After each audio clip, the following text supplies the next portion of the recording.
जय हिंद दोस्तों, आपका स्वागत है आपके अपने YouTube channel learning point with Abhishek sir पर।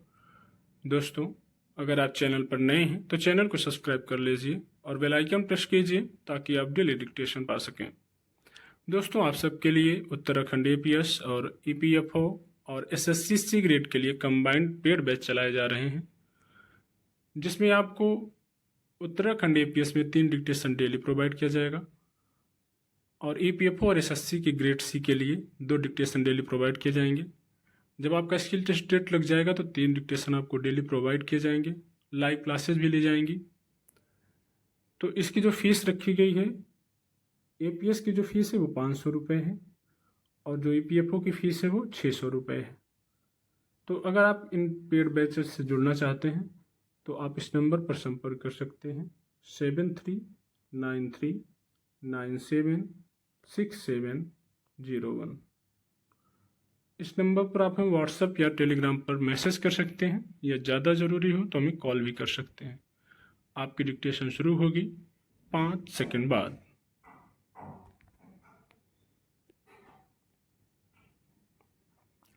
माइक्रोसॉफ्ट के सर्वर में खराबी से दुनिया भर में जो संकट पैदा हुआ उससे सबक सीखने की आवश्यकता है।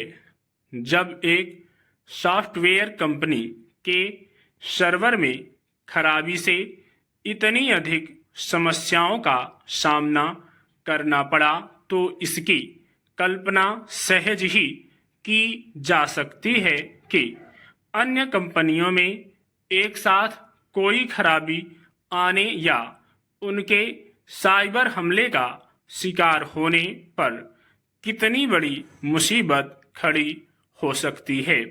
माइक्रोसॉफ्ट के सर्वर में तकनीकी गड़बड़ी से भारत समेत दुनिया के कई देशों में हवाई यातायात बाधित हुआ, बैंकों का कामकाज थमा, टीवी चैनलों का प्रसारण रुका, सरकारी एवं गैर सरकारी कंपनियों के काम में खलल पड़ा और अमेरिका में तो आपातकालीन सेवाएं भी ठप पड़ गईं।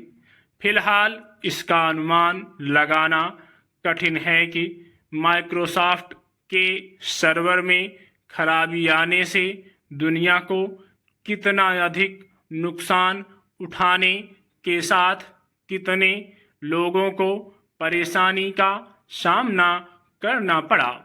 लेकिन यह ठीक नहीं कि तकनीक पर निर्भरता ऐसी विश्वव्यापी समस्या खड़ा कर दे।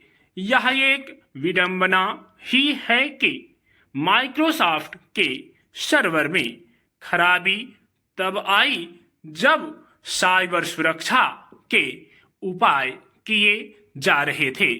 इन उपायों ने ही साइबर सुरक्षा को संकट में डालने का काम किया।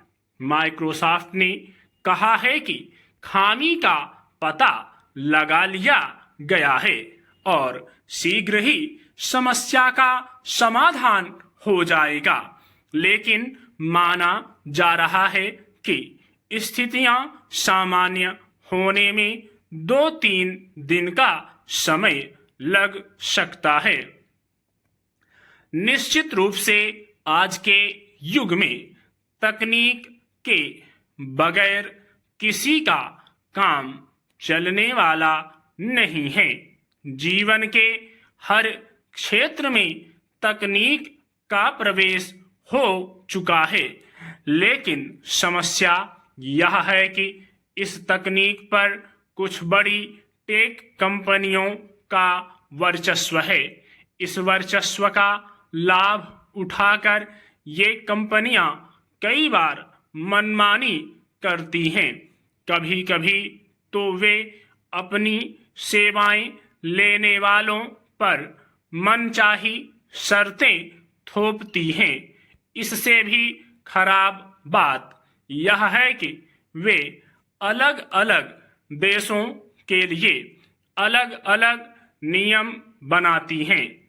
निजी टेक कंपनियों के वर्चस्व और उनकी मनमानी का मुकाबला करने के लिए विभिन्न देशों की सरकारों को एकजुट होना होगा। पता नहीं दुनिया के प्रमुख देश टेक कंपनियों के एकाधिकार का सामना करने और उनकी मनमानी पर लगाम लगाने के लिए एकजुट हो पाएंगे या नहीं, लेकिन कम से कम भारत को तो इस दिशा में कदम उठाने ही चाहिए। ऐसा इसलिए और भी आवश्यक है क्योंकि यह देखने में आ चुका है कि इन कंपनियों ने भारत सरकार की ओर से बनाए गए नियम कानूनों का पालन करने से इनकार कर दिया। स्टॉप।